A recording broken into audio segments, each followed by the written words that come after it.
ikaze nanone kuri AZ Kigali, tubahaye ikaze kandi turabakiriye kandi tubashimiye uburyo mudahwema gukurikirana ibiganiro tubagezaho ndetse n'amakuru tubagezaho by'umwihariko arebana na shampiyona y'igihugu cy'Ubwongereza, transfer ku mugane w'Iburayi ndetse n'andi makuru menshi tugenda tubagezaho umunsi ku munsi.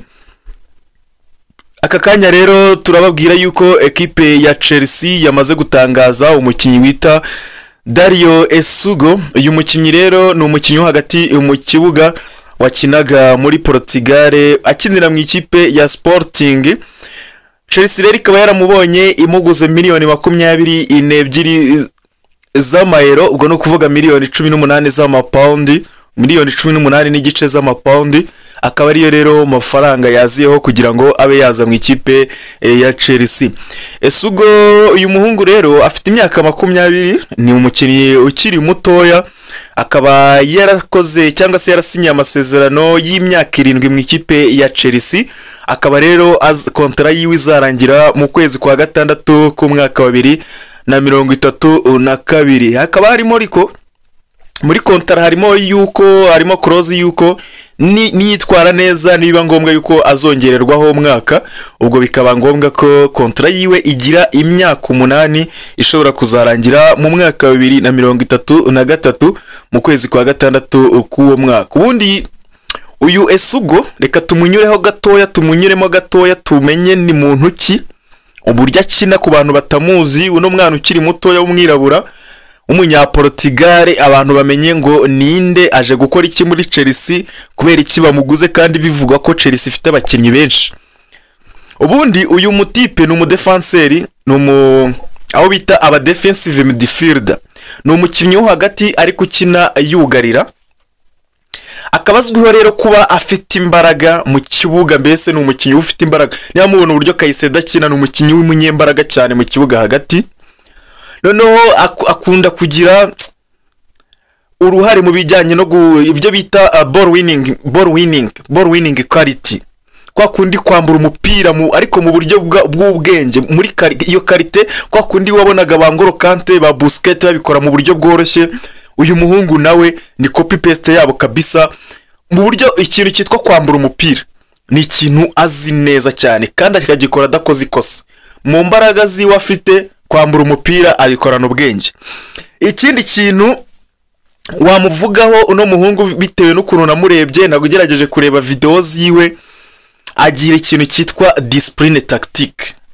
Ngo discipline tactique, urabona niba umutoza akubwiye ngo njyewe ndashaka ko uhagarara muri ino zone, niba uri gukina nimero 6, niba ikipe yatatse ntujyane n'ikipe, umbabarira ugume hano, ugume muri defense.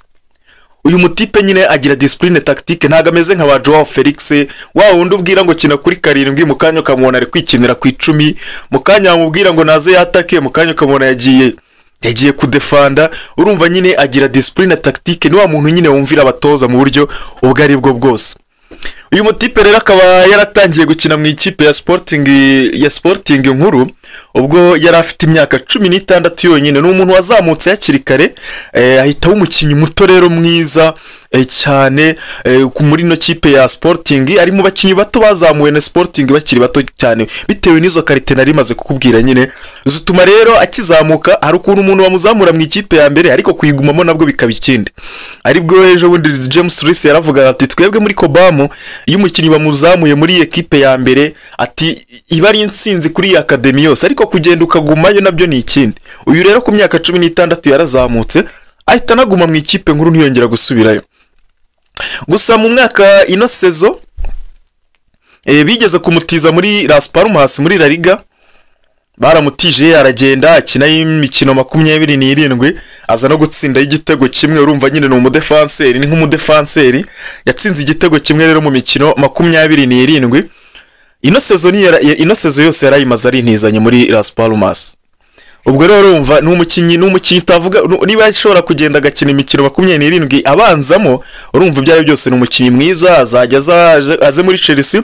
Ntago ari umukinnyi twavuga ngo aje kubanzamo idashobora no kuza muri Chelsea bakazamutiza akagenda nko muri Strasbourg nkuko Santos nawe yagiye akazamura urwego, nawe akazagaruka umwaka uzakurikiraho yarazamuye urwego. Urumva niko ubundi equipe nkuru ziba zigomba gukora. Chelsea icyo nzi kino kipe ya Chelsea nyuma y'imyaka mike abantu bayitege izaba ari ikipe iryana kuri urwego rwo hejuru. Mu mpamvu rero zatumye Chelsea imushaka, ubundi Chelsea uyu mutipe yamukurikiranye imyaka irenga 2 akurikiranwa n'umuntu umwe, urumva aramukurikirana aramureba. Chelsea rero imubonye aravuga ati no muhungu rero bitewe na karite tumubonyeho turabona yazadufasha muri projet yacu igihe kizaza. Urumva niba bamukubise kontara y'imyaka 8 azajya kugera imyaka 8 se Eida azaba yaragurishijwe cyangwa se yarongereye urwego ari umukinnyi ubanzamo muri Chelsea mu gihe abandi byenda byazaba byarabananiye imvune zaraje se. Uri umukinnyi ukiri mutoya ntago wamutega iminsi, yego bishobora kumunanira ariko nta nubwo yaba nabayo n'uwa mbere, kimwe nuko ashobora kubikora. Icy'ingenzi cyo nuko afite karite, kandi karite afite buri kipe yose yazikenera. Afite imana idasanzwe, ibyo byo ntago mbigarukaho. Urumva uyu mpamvu rero bamuzanye, urumva kugira ikipe ikomeye biba bisaba yuko buri mukinnyi nibura buri mwanya ugiraho abakinnyi 2. Uyu rero bamuzanye nk'umukinnyi nibura wazajya ufasha gusimbura Moise Caicedo mu gihe urabizi Caicedo buriya ni mu box to box, buriya ni 8. Moise Caicedo cyangwa se Romeo Lavia mu gihe umwe muri we yagira ikibazo akaba yasimburwa, cyangwa se mu gihe waba ugiye gukina n'agakipe gatoya wenda ukaba wafata nk'uyu Esugo ndetse na Santos ukaba wabashyirira mu kibuga icyarimwe ari 2. Why not? Nabyo birashoboka. Rero ni umukinnyi mwiza uzakenerwa muri ino Chelsea. Akaba rero yarakurikiranywe n'umuscout witwa Jaseke Kolige, niwe wamukurikiranye arangije araza atanga raporo muri Chelsea aravuga ati nabonye impano, ati niba muzi uburyo Thomas Partey agendesha agapira, ati ni Thomas Partey copy paste, ati se mwigeze mubona equipe ya Portugal urya yatwaye igikombe cya Euro muri 2016, ati mwabonye witwa William Carvalho, ati rero mbazaniye William Carvalho mushyashya. Actually ni umukinnyi mwiza Chelsea ibonye umukinnyi mwiza, afite n'imibare myiza kuko ndi kureba nk'imibare afite bijyanye no gutanga umupira ukagera aho utanze, ibyo bita nka pass accuracy, afite muri 85 hafi 86. Urumva rero ni umukinnyi mwiza cyane, nibura ari mu minota 90 abarirwa takere zigera muri 3 zose kandi yambura umupira. Noneho muri iriya champion idakunda no gutera amatakere. Urumva ni umukinnyi mwiza Chelsea ifite umukinnyi mwiza kandi wo muri modern football. Iyo bavuze ni mu modern football, uyu Esugo hari ukuntu bamwita ati ni modern defensive midfielder. Baba defensive midfielder ariko bari moderne bagezweho, atari babandi ba sitting midfielders bagenda bakihagarara inyuma ku murongo w'inyuma ntibakore nka ubundi hari ubwoko bubiri bw'aba defensive midfielder. Hari uwo bita nka holding midfielder, hakaba n'uwo bita center defending midfielders. Abo n'abakinnyi bose n'abakinnyi bakina nimero 6 ariko bakina mu buryo butandukanye. Uyu rero ni modern defensive midfielder, bivuze ngo ashobora kuba holding midfielder ubundi akaba central defending midfielder. Nyine urabona kambayereswe nk'urugero kugira ngo muhite mu bitandukanya.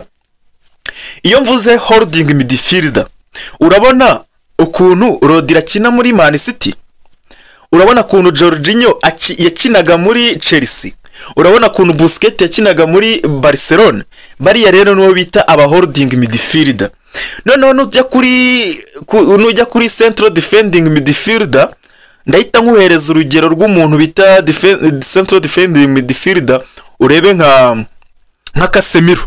Buriya Casemiro ni wa muntu uhagarara inyuma imbere y'abadefenseri akarika ukabataje imbere ngo ajye kwataka, afashe ikipe gutangira kwataka, kwa kundi nyina atanga baro ndende iki afashe ikipe mu bijyanye na attaque. Ariko nureba ba Rodri ba Jorginho kuntu bakina nibyo koko ni ba nimero 6 ariko bagafasha na equipe yabo kwataka, kugumana possession, kugumana umupira.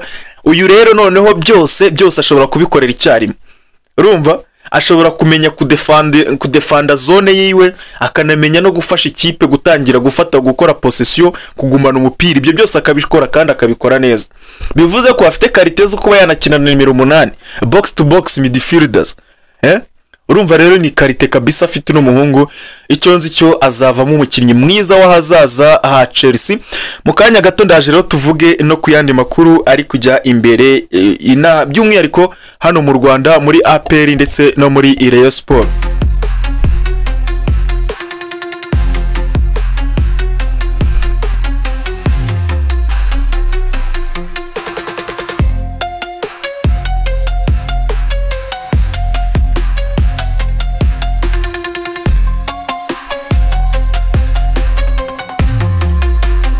Dukomeje n'amakuru yacu ariko noneho tugagaruka hano mu Rwanda ho gatoya.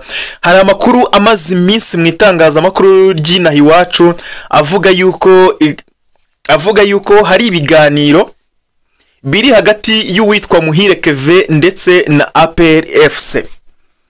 Ndetse uyu mukinnyi ukina mu kibuga hagati rero afasha abasatirizamu twakita nka nimero 10 w'ikipe ya Rayon Sport, akaba ari na kapiteni w'ikipe ya Rayon Sport. Sibye ko ngo atakiri umukinnyi wa Rayon Sport kuko kontra yiwe yararangiye, amasezerano yiwe nyine ari kumera kuko agomba kurangirana n'ino sezo kandi nakeka sezo yararangiye. Urumva rero nta gakiri umukinnyi wa Rayon Sport kwa, reka tubivuge gutyo.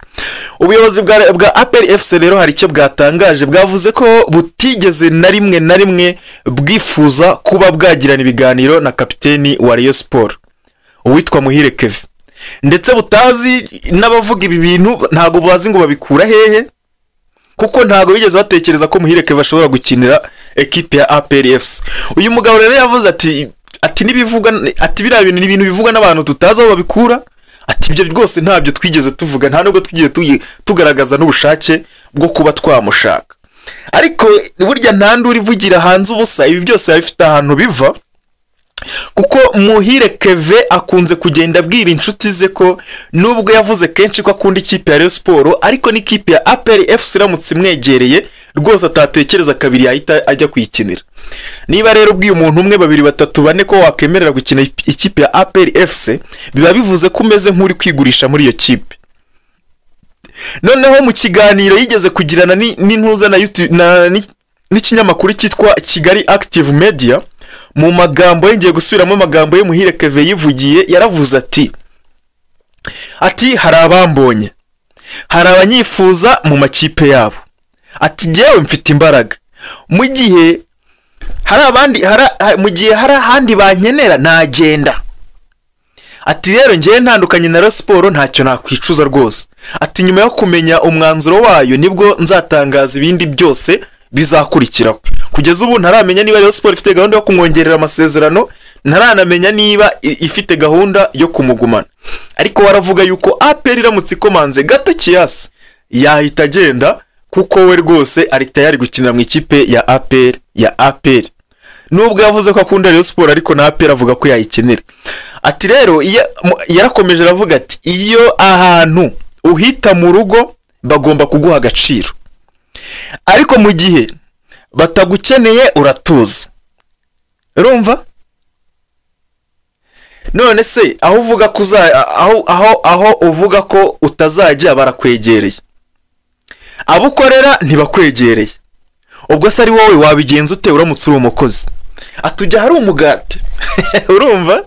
Uyu mutipe nyine we arishakira akazi, nta yindi we arashaka wo muha akazi. APR FC rero iramutse imuhamagaye ikamuha akazi ntabwo yatekereza kabiri. Kandi muribuka ibyo yatangaje ubwo sezo yarangiraga, yaravuga ati twebwe nk'abakinnyi ba Rayon Sport, ati twakoze ibyo byashobokaga byose kugira ngo dutware igikombe, atariko abayobozi baradutereranye.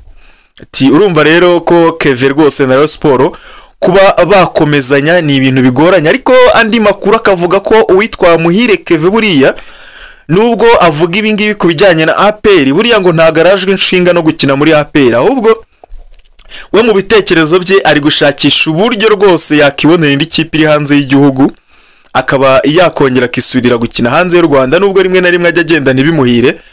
Ariko kuri ino nshuro nanone arashaka kongera kuba yajya kugerageza amahirwe.